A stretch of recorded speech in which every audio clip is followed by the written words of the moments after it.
तो चलिए कंटिन्यू करते हैं। तो हर डेटा टाइप के आगे आप देख रहे हो साइज दे रखा है। ये जो साइज है ना, ये कंपाइलर पे डिपेंड करता है, ये कंपाइलर पे डिपेंड करता है। जैसे यहाँ पे 2 बाइट दे रखा है, ये जनरली कोई पुराना कंपाइलर है, और इस साइज के हिसाब से इसकी एक रेंज होती है। तो देखो, अगर इंटीजर का साइज 2 बाइट है तो उसकी रेंज होगी -32,768 से +32,767। ठीक है। अब एक दो स्टूडेंट्स नोट्स के लिए पूछ रहे हैं, नोट्स मैं शेयर कर दूंगा, इस चीज की टेंशन आप ना करें, आप जो लेक्चर ले रहा हूं उस पर ध्यान दें।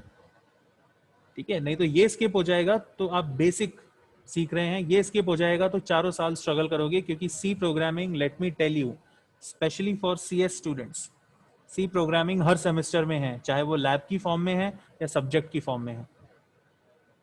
तो मेक श्योर के कंसेप्ट आप बहुत क्विकली ग्रास्प करें। तो जैसा मैं आपको कह रहा था कि जो साइज है वो 32,768 से +32,767 है। तो अगर जैसे मान लो मैं कोई वेरिएबल बनाता हूं, जैसे अपन ने कल बनाए थे, जैसे इंट वैल्यू, तो यहाँ पे इंट का साइज जो है ये 2 बाइट है। ठीक है, 2 बाइट है। तो अगर 2 बाइट के हिसाब से इसकी एक रेंज है, तो अब अगर मैं वैल्यू की, मैं लिखता हूं वैल्यू इक्वल्स टू 8, तो 8 एक एक्सेप्टेबल वैल्यू है। पर अगर मैं लिखता हूं वैल्यू इक्वल टू 40,000, तो अब आप देखो ये तो रेंज से बाहर हो गई, तो ये फिर अनडिफाइंड बिहेवियर शो करेगा, अनडिफाइंड बिहेवियर शो करेगा, ये कोई रैंडम वैल्यू या कोई कैलकुलेटेड गार्बेज वैल्यू शो करेगा। इसके बारे में अपन और धीरे बाद में डिस्कस जरूर करेंगे, बट आपको बस इस समय ये फोकस करना है कि इंट की एक रेंज है। फॉर्चुनेटली ये जो 2 बाइट्स दे रखा है, ये पुराने कंपाइलर्स की रेंज होती है। नए कंपाइलर में इंटीजर का साइज होता है 4 बाइट्स, जो कि बहुत बड़ा है, -2 अरब से +2 अरब होता है। ठीक है ना, तो इसकी टेंशन अभी फिलहाल अपन को करने की जरूरत नहीं है। इस तरह से आप बाकी डेटा टाइप्स हैं उनका भी साइज देख सकते हैं और रेंज देख सकते हैं। Okay, so this was your data type. Let's move on. एक चीज नोटिस करें, देखो ये कुछ वेरिएबल्स के एग्जांपल्स हैं, आप देख सकते हैं। एक क्वेश्चन आया, can you please elaborate how that range comes. बच्चे, जब ये सी की हार्ड कोडिंग हो रही थी ना, जब डेनिस रिची सी बना रहा था, तो उसने हर डेटा टाइप का एक साइज फिक्स किया था। ये सिर्फ सी के लिए नहीं होता है, जब भी प्रोग्रामिंग लैंग्वेज डिजाइन हो रही होती है तो हर डेटा टाइप एक स्पेसिफिक रेंज ऑफ वैल्यू को एक्सेप्ट करता है, एक स्पेसिफिक टाइप ऑफ वैल्यू को एक्सेप्ट करता है। ठीक है, और ये जब लैंग्वेज बन रही होती है, जो डिजाइन हो रही होती है, तब ये डिसाइड होता है। ऐसा कोई भी वेरिएबल नहीं है एक प्रॉपर प्रोग्रामिंग लैंग्वेज में, एक्सेप्शंस फिर भी होते हैं, let me tell you, but ऐसा कोई भी वेरिएबल नहीं है जो किसी डेटा टाइप को बिलोंग ना करे और उसका कोई रेंज ना हो।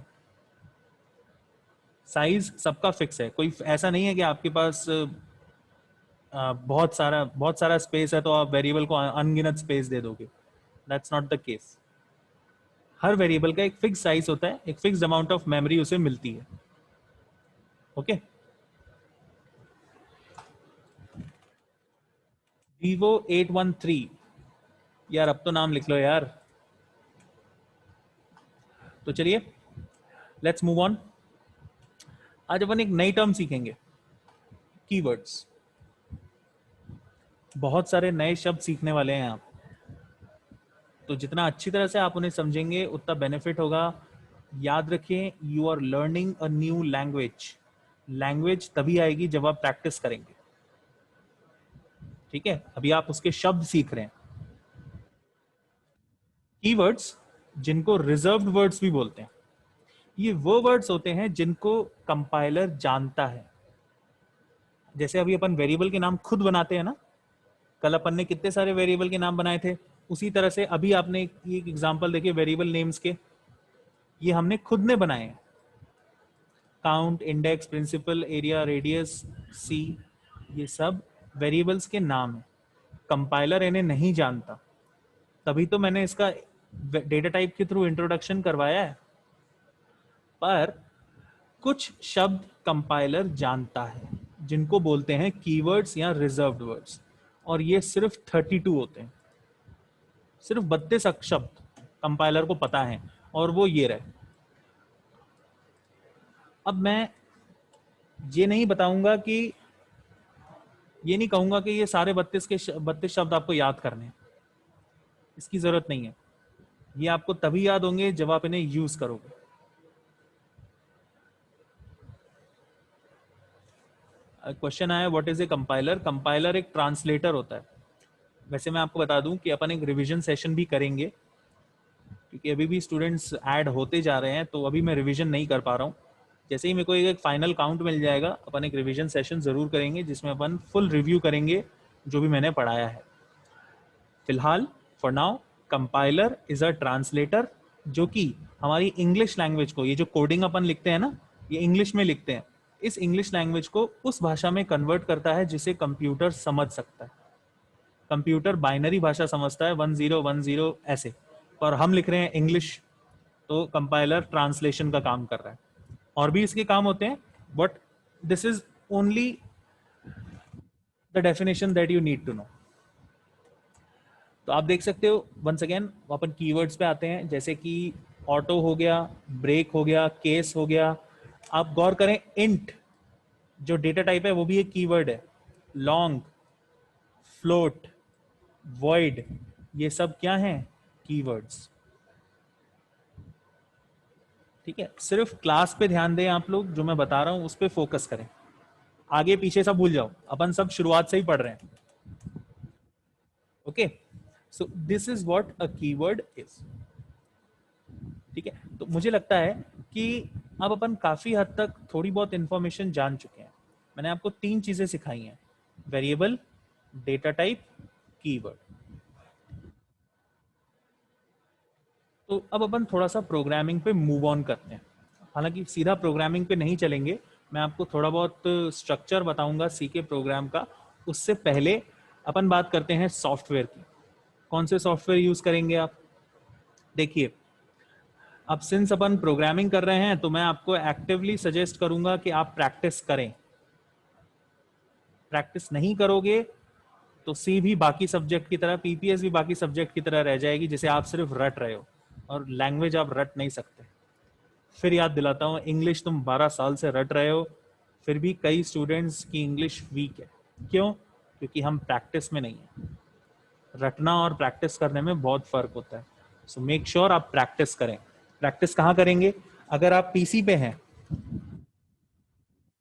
पर्सनल कंप्यूटर पे जिसमें विंडोज इंस्टॉल्ड है, तो आपके पास कई सारे ऑप्शन है। सबसे पहला और सबसे कॉमन है टर्बो सी। सबसे कॉमन ऑप्शन ये है, टर्बो सी एक सॉफ्टवेयर आता है, आप गूगल पे सर्च करके उसे डाउनलोड कर लेते हैं। मैं प्रेफर करूंगा कोड ब्लॉक्स या फिर डेव सी। अगर आपके पास विंडोज है, लैपटॉप है, या कंप्यूटर है, पीसी है, तो ये 3 softwares are more than sufficient. अगर आपके पास मैक है एप्पल का, तो कुछ आपको सॉफ्टवेयर डाउनलोड करने की जरूरत नहीं है, उसमें इनबिल्ट होता है सी। ठीक है, इनबिल्ट होता है, और जो मैक यूज कर रहे हैं उन्हें पता है। ठीक है, फिर भी मैं आपको बता दूं, कोड ब्लॉक्स जो है मैक के लिए होता है, टर्बो सी नहीं होता। और अगर आप अपने फोन पे करना चाहते हैं, एंड्रॉयड पे, तो आपको प्ले स्टोर पे जाके सिर्फ एक ही चीज सर्च करनी है, सी कंपाइलर। ठीक है, जैसे यतिन ने एक्स कोड बताया है, यस, लिनक्स में भी इनबिल्ट होता है।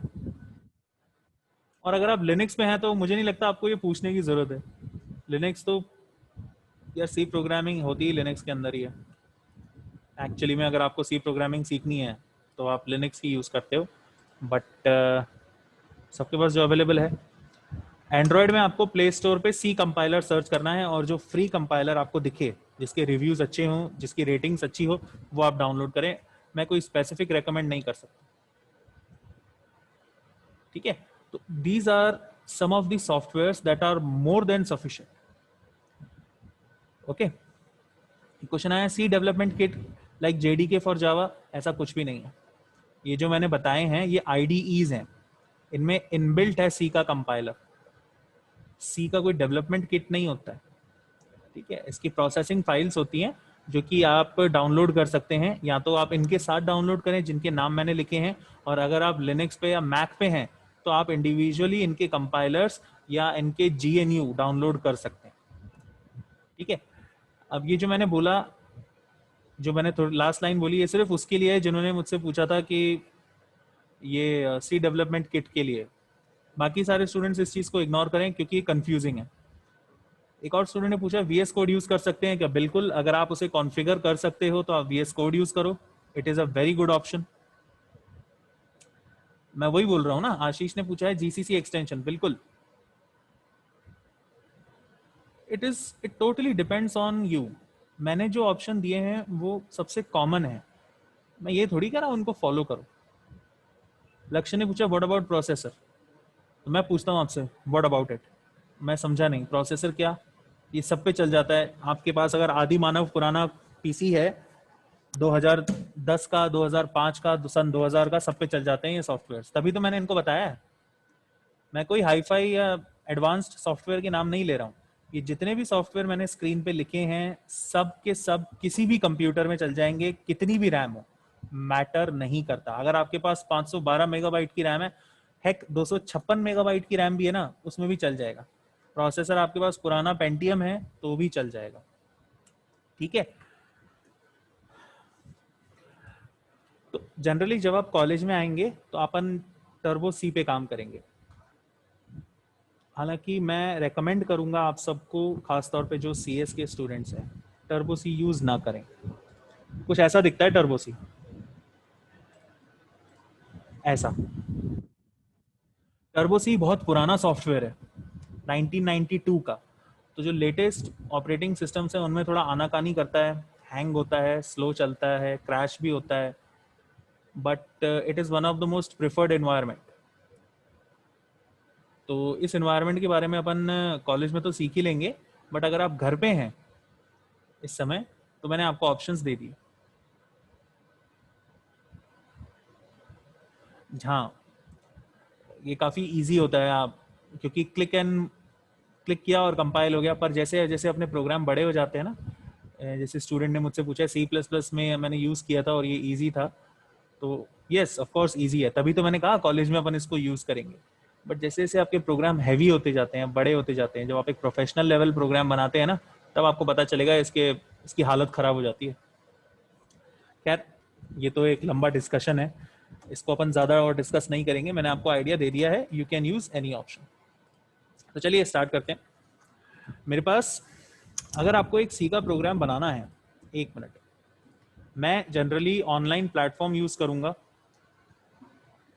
क्योंकि ऑनलाइन प्लेटफॉर्म में कुछ इंस्टॉल करने की ज़रूरत नहीं है, that's why I am using it. और अच्छी बात यह है कि जो मैं ये यूज़ कर रहा हूँ इसका आउटपुट आपके immediately right hand side black colour की स्क्रीन पे आ जाएगा, ठीक है। तो it is much more convenient for me.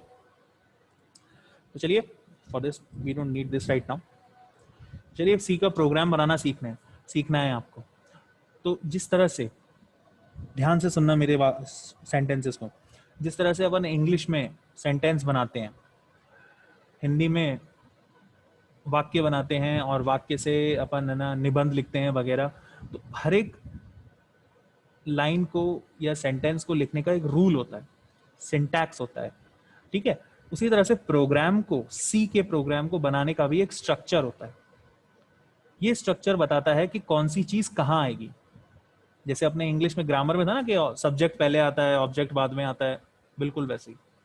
तो सी के प्रोग्राम का स्ट्रक्चर क्या है, मैं यहां लिख देता हूं। What is the structure of a C program? चलिए देखते हैं। सबसे पहले मैं कैपिटल में लिख रहा हूं, जब आप सी का प्रोग्राम स्टार्ट करते हैं तो फर्स्ट लाइन, फर्स्ट पे आ जाता हूं, वो होती है फाइल इंक्लूजन, ठीक है। हर एक लाइन का मीनिंग मैं आपको बताऊंगा, for now just note it down. File inclusion, दूसरा होता है मैक्रो डेफिनेशन। थर्ड जो होती है उसको बोलते हैं ग्लोबल वेरिएबल डिक्लेरेशन।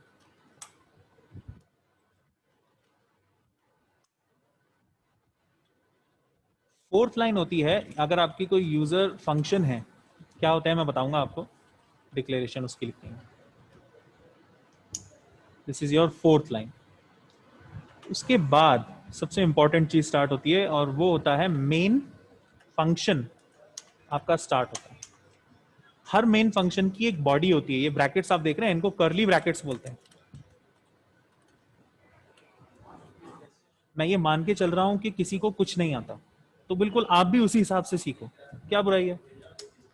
और इसके अंदर यहां पे हम लिखते हैं अपनी प्रोग्रामिंग स्टेटमेंट्स।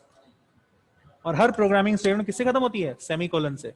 जैसे इंग्लिश के सेंटेंस किस पे खत्म होते हैं? Full stop. और फिर लास्ट में, हालांकि ये पहले भी आ सकता है पर मैं क्लैरिटी के लिए इसको बाद में लिख रहा हूं, वो होते हैं यूजर जो आपने फंक्शन डिक्लेयर किए थे ना, उनकी डेफिनेशंस। तो ये जो आप देख रहे हैं ये सारी रिक्वायरमेंट होते हैं एक सी प्रोग्राम के अंदर। ये सारे पार्ट्स हैं, अलग अलग कंपोनेंट्स हैं एक प्रोग्राम के। अब अच्छी खबर सुनो, कई सारे वर्ड्स तो आपको नहीं पता है जो फर्स्ट टाइम पढ़ रहे हैं। अच्छी खबर यह है कि इसमें से ज्यादातर ऑप्शनल है। ये जो मैंने स्मॉल लेटर्स में लिखा है ना 9 से लेकर 13 में, सिर्फ यही कंपलसरी होता है हर प्रोग्राम में, बाकी सब ऑप्शनल है।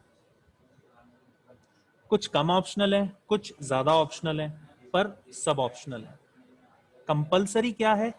ये जो मैंने मेन से लिखा है, ये जो मेन होता है ना, जैसे नाम में ही देखो क्या है, मेन मतलब क्या है? जरूरी, important. This main is a very important function. आप पूछोगे फंक्शन क्या होता है? देखो, फंक्शन ग्रुप ऑफ स्टेटमेंट्स होती हैं जो कि कोई सिंगल टास्क परफॉर्म करती है। मेरा सारा कोड फंक्शन के अंदर ही आता है, समझे आप? मेरा सारा कोड कहाँ आता है? फंक्शन के अंदर। तो आपको पता कैसे चलेगा कि फंक्शन कहाँ है, कैसे शुरू हो रहा है? तो ये आप मेन के बाद ये जो पैरेंथेसिस देख रहे हो, ये बताता है कि ये एक फंक्शन है। फॉर एग्जाम्पल, मैं यहां लिखता हूं हेलो, ये एक वेरिएबल है। मैं लिखता हूं इंट, ये एक डेटा टाइप है। पर अगर मैं ऐसे लिखूं हेलो और इसके आगे ऐसे पैरेंथेसिस लगा दूं, तो ये क्या कहलाएगा? कोई बताएगा क्या कहलाएगा ये? अगर मैं हेलो के आगे पैरेंथेसिस लगा दूं, यस, फंक्शन। ठीक है। इनफैक्ट प्रोग्रामिंग में ये चीज इतनी कॉमन है कि जब भी मैं वर्ड बोलूंगा फंक्शन, आप पूरा फंक्शन नहीं लिखोगे, FUNCTION नहीं लिखोगे, आप क्या लिखोगे? ऐसे। जैसे मैं आपको बोलता हूं क्रिएट अ फंक्शन हेलो। मैंने ये लाइन बोली, क्रिएट अ फंक्शन हेलो, तो आप इसे ऐसे नहीं लिखोगे, आप इसे कैसे लिखोगे? HELLO, बस हो गया, बात खत्म। ठीक है ना? तो अब ये हेलो वो फंक्शन है जिसे मैंने बनाया, मैंने। और वो मैं आपको अभी नहीं सिखाऊंगा कि हम अपने खुद के फंक्शन कैसे बनाते हैं। ये जो 7th नंबर लाइन देख रहे हो ना, यूजर फंक्शन, ये वही है। वो अभी हम नहीं पढ़ेंगे, हम धीरे धीरे बाद में देखेंगे। अभी अपन सारा काम सिर्फ एक ही चीज में करेंगे, एक ही फंक्शन में करेंगे, और उस फंक्शन का नाम क्या है? मेन। इनको ब्रैकेट्स बोलते हैं। क्वेश्चन पूछा है किसी ने कि ये जो मेन के आगे फंक्शन का सिंबल है, इनको क्या बोलते हैं? ब्रैकेट्स, पैरेंथेसिस, और आप ब्रैकेट ही बोल दो इनको, ठीक है ना? तो ये अपने पैरेंथेसिस या ब्रैकेट्स लगा दिए। मैं अपनी जो भी कोडिंग है वो इन कर्ली ब्रैकेट्स के अंदर ही करूंगा। ये ये जो 10th नंबर लाइन देख रहे हैं आप, यहां से मेरा मेन फंक्शन शुरू हुआ, और ये जो 13th नंबर लाइन देख रहे हैं, यहां मेरा मेन फंक्शन खत्म हो गया। मेरा पूरा प्रोग्राम इन्हीं 10, 11, 12 लाइनों में होगा। अगर आपको लग रहा है ये लाइन कम है, एंटर दबा के लाइन स्पेस बढ़ा दो, पूरा कोड मेरा यहीं आएगा। और कहीं नहीं आएगा अभी के लिए। धीरे धीरे अपना लेवल बढ़ाएंगे, मैं आपको सब आज थोड़ी बता सकता हूँ। ठीक है, समझ में आ गया आपको मेन फंक्शन? ये मैंने आपको सबसे पहले इसीलिए बताया क्योंकि यही सबसे कंपलसरी है। मेरा पूरा प्रोग्राम, खासतौर पे जो सिंपल प्रोग्राम है, वो सफिशिएंट है उस प्रोग्राम के लिए। ये चीज़ें सफिशिएंट है जो हाईलाइटेड होती हैं, बाकी सब ऑप्शनल है। पर ऑप्शनल है तो इसका मतलब ये नहीं है कि हम यूज़ नहीं करेंगे। ऑप्शनल है तो मतलब ये बेनिफिट दे रही है हमको प्रोग्राम बनाने में, तो हम इन्हें यूज़ तो करेंगे पर हमारी ज़रूरत के हिसाब से। एक सवाल आया, एक स्टेटमेंट आया, कुछ कुछ सी प्लस प्लस जैसा है ये। तो मैं बताना चाहूंगा उल्टा बोल रहे हो आप। कुछ कुछ सी प्लस प्लस जैसा नहीं है, सी प्लस प्लस कुछ कुछ इसके जैसा है। ठीक है, एक और सवाल आया, 1 से 8 तक रिपीट करो। अरे 1 से 8 तो मैंने बताया नहीं अभी तक, कहाँ ध्यान है आपका? मैंने तो सीधा 9 से शुरू किया है, मैंने सिर्फ 9 बताया अभी, 9 से लेकर 17 तक, और कुछ बताया नहीं है मैंने। तो आपको आइडिया हो गया। तो ये जो मैंने कैपिटल में लिखे हुए हैं ये क्या चीजें हैं, अपन इसको 1 बाय 1 डिस्कस करेंगे। पर एक बार फिर देखते हैं, मेरा सारा जो क्वेरी आई है उसके हिसाब से मेरा सारा प्रोग्राम मैं कहाँ बनाऊंगा, मेन फंक्शन के अंदर। और मेन फंक्शन कैसे लिखते हैं, ऐसे MAIN स्मॉल लेटर्स में और पैरेंथेसिस।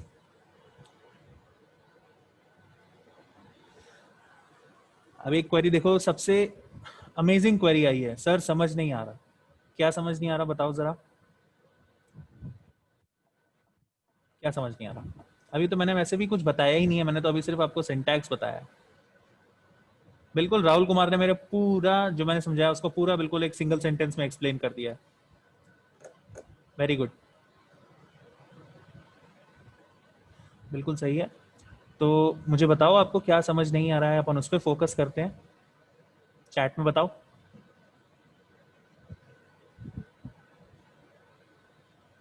ओके, नहीं बता रहे।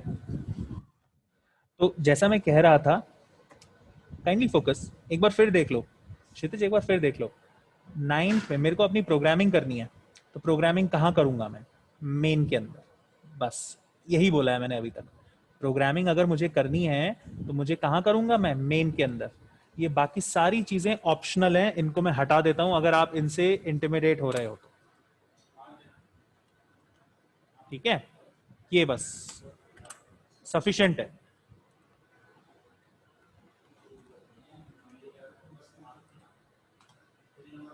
मैंने नहीं बोला, कोई और बोला यार। अच्छा, आप हो गैलेक्सी A50 और वो है गैलेक्सी A10। वाह, मैं यार, तुम लोग मजेदार आदमी हो यार। अगर मुझे कैसे पता चलेगा, दोनों गैलेक्सी हो भाई मेरे लिए तो। तभी कह रहा हूँ नाम लिखो भाई। मैं सच बता रहा हूँ, तुम कॉलेज में आओगे ना, मैं सबको गैलेक्सी A10 A50 बोलना शुरू कर दूंगा। जैसे क्षितिज को तो मैंने कसम खा रखी है, मैं यही बोलूंगा गैलेक्सी A50s। खैर,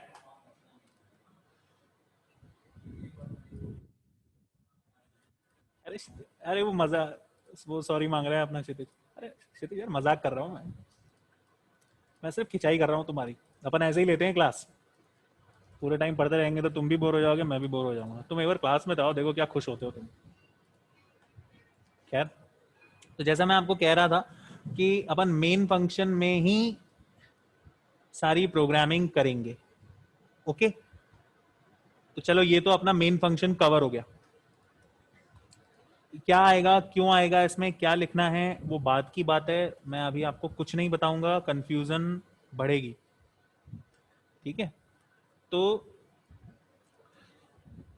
अभी सिर्फ यही पता होना चाहिए आपको। अपना ये वाला प्रोग्राम देखो, छोटा सा, main bracket open bracket close, करली ब्रैकेट ओपन करली ब्रैकेट क्लोज। ये कोई प्रॉब्लम नहीं करेगा, पर कुछ करेगा भी नहीं है। ठीक है, तो चलो अपन अब 1 बाय 1 उन चीजों को डिस्कस करते हैं जो ऑप्शनल है। अब ऑप्शनल में कुछ, जैसा मैंने आपको बताया, कम ऑप्शनल है, कुछ ज्यादा ऑप्शनल है। इसमें से जो फर्स्ट वाली है, इंक्लूजन, ये काफी ऑप्शनल तो है पर काफी जरूरी भी है, मतलब मेरे प्रोग्राम को इजी बनाने में हेल्प करती है। फाइल इंक्लूजन, जैसा कि नाम आपको बता रहा है, ये क्या करता है, दूसरी फाइल्स को मेरी करंट प्रोग्राम में लेके आता है। समझ रहे हैं आप क्या कहा मैंने? दूसरी फाइल्स को मेरे करंट प्रोग्राम में लेके आता है। अब सवाल उठता है कि क्या जरूरत है इसकी? ऑब्वियसली मुझे वो दूसरी फाइल्स में कुछ होगा, है ना, कुछ होगा जो मुझे चाहिए इस प्रोग्राम में। ठीक है, तो जनरली ये जो फाइल इंक्लूजन होता है, जो मैं फाइल्स लेके आता हूं दूसरे प्रोग्राम्स में, इन फाइल्स को बोलते हैं हेडर फाइल्स। क्या बोलते हैं इनको? Header files. Header files generally एक तरह से लाइब्रेरी फंक्शंस होते हैं। इसमें क्या होता है, लाइब्रेरी फाइल्स होती हैं। जैसे अपने लाइब्रेरी फाइल्स, अब लाइब्रेरी पता है ना क्या होती है? लाइब्रेरी में क्या होती है? बुक्स होती हैं। बुक्स जिन्होंने पहले किसी ने लिख रखी है, और आप उन्हें क्यों यूज करते हो? क्योंकि आपको पढ़ना होता है उन्हें। बिल्कुल सही, प्री डिफाइंड फाइल्स। लाइब्रेरी में आप क्यों जाते हो? क्योंकि उसमें बनी बनाई लिखी लिखाई बुक्स हैं, ताकि आप उन्हें पढ़ सको। उसी तरह से लाइब्रेरी फाइल्स या हेडर फाइल्स वो फाइल्स हैं जिसमें पहले से ही कुछ प्रोग्राम्स की डेफिनेशंस हैं, सॉरी डिक्लेरेशंस हैं, और मुझे उन फंक्शंस जो कि फाइलों में बने हुए हैं वो मुझे अपने प्रोग्राम में यूज करना है। समझे आप? वॉइस नॉट क्लियर, ऐसा है क्या? आवाज यार मेरे साइड से कनेक्शन तो प्रॉपर है, आप थोड़ा।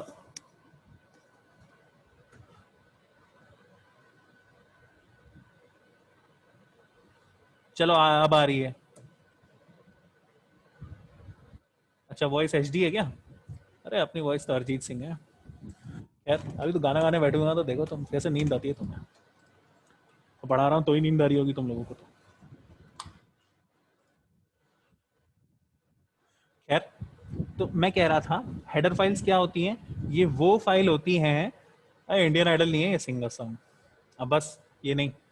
तो हेडर फाइल्स वो फाइल्स होती हैं जो कि जिनमें पहले से ही बने बनाए प्रोग्राम्स की डिक्लेरेशंस होते हैं, फंक्शंस की डिक्लेरेशंस होते हैं, जिन्हें मैं अपने प्रोग्राम में यूज करूंगा। ठीक है, अभी मैंने आपको एक फंक्शन बताया ना मेन, उसी तरह से हेडर फाइल्स में खूब सारे फंक्शंस होते हैं, खूब सारे फंक्शंस होते हैं जिन्हें मैं यूज करना चाहता हूं। यस, जैसे मुझे एक प्राइवेट मैसेज आया है iostream.h, करेंगे वो भी डिस्कस करेंगे अपन। तो ये हेडर फाइल्स होती हैं। तो कई सारी हेडर फाइल्स होती हैं अपने सी में, और सबसे कॉमन और सबसे पावरफुल और सबसे ज्यादा यूज होने वाली हेडर फाइल होती है स्मॉल लेटर्स में stdio.h। सी के अंदर सबसे कॉमन हेडर फाइल होती है stdio.h। इसका फुल फॉर्म क्या होता है? इसका फुल फॉर्म होता है स्टैंडर्ड इनपुट आउटपुट। और एच का मतलब क्या होता है, कोई बताएगा? अंदाजा लगाओ, एच का मतलब क्या होगा? हेडर, बिल्कुल सही। दूसरी हेडर फाइल जो अपन यूज करते हैं वो होती है conio.h। इसकी फुल फॉर्म होती है कंसोल इनपुट आउटपुट। ठीक है, वैसे मैं आपको थोड़ा बताऊं कि अपने जब जब तक अपन पीपीएस पढ़ रहे होंगे तब तक आप 4 हेडर फाइल्स के बारे में अच्छी तरह से जान चुके होंगे। कौन कौन सी वो हेडर फाइल्स होंगी? math.h और string.h। ये 4 हेडर फाइल्स आप पढ़ोगे। वैसे मैं आपको बता दूं कि अपने सी प्रोग्रामिंग में 29 हेडर फाइल्स होती हैं। कितनी फाइल्स होती हैं? 29 हेडर फाइल्स। तो सबकी जरूरत थोड़ी है मेरे को, सबकी जरूरत थोड़ी है, जिसकी जरूरत है मैं वही इंक्लूड करूंगा अपने प्रोग्राम में। ठीक है, तो अब हेडर फाइल्स इंक्लूड कैसे करते हैं? उसके लिए आपको एक कमांड लिखनी होती है, और वो कमांड शुरू होती है हैश। देखो मैंने हैश लगाया और देखो लाइन में कितनी सारे हेडर फाइल्स की कमांड आ गई है, देख लो जरा, सबको दिख रही है? और कमांड है इंक्लूड।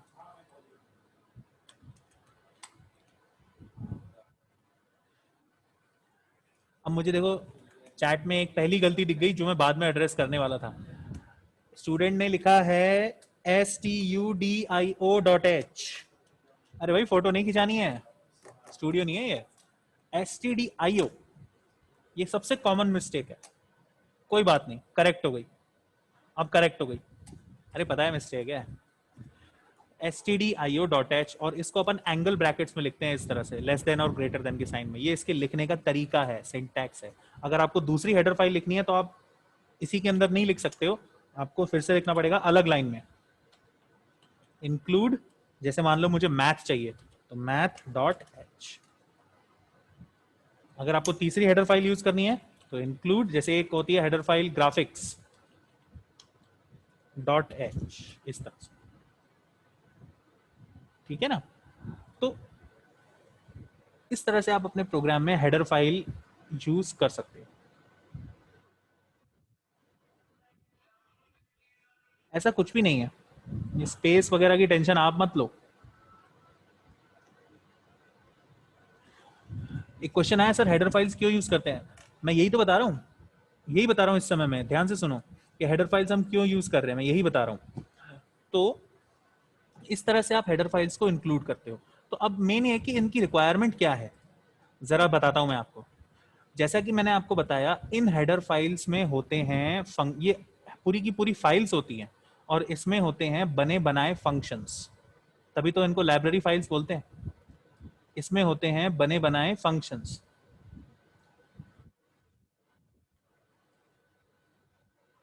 ठीक है? तो इन फंक्शंस को अगर मुझे यूज करना है तो मैं ये हेडर फाइल्स को लिखता हूं। जैसे कि मैं एक सर्च करता हूं, फंक्शंस इन stdio.h, गूगल पे सर्च करता हूं मैं, सबको मेरा गूगल सर्च दिख ही रही होगी।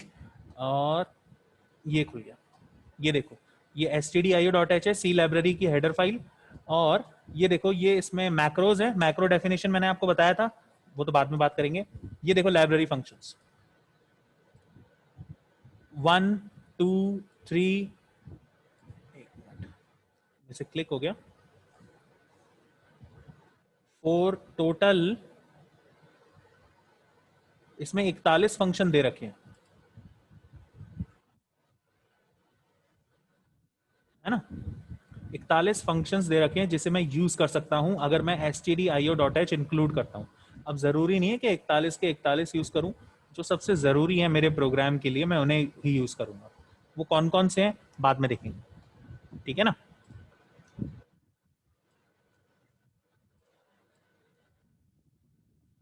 If we put a space bar after include, ना, कोई गलती नहीं है। अरे यार, अब ऐसे बात करोगे, प्रोग्रामिंग में 12th का सब कुछ पढ़ना पड़ेगा भाई, पढ़ना तो सब पड़ेगा। आपको तो खुश होना चाहिए, आपने ये चीज 12th में पढ़ ली है तो आपके पास एक छोटी सी एज है। बट डोंट वरी, जो स्टूडेंट्स को 12th में जिन्होंने नहीं पढ़ा ना, उनको मैं मास्टर बना दूंगा। तो आपको बल्कि ध्यान रखना है। ठीक है, थोड़ा सा। दूसरा अगला क्वेश्चन आया, एक ही प्रोग्राम में एक ही हेडर फाइल यूज होती है क्या? ना, ऐसा कुछ भी नहीं है। देखो मैंने यहाँ पे 3 इंक्लूड किए हैं। ठीक है ना?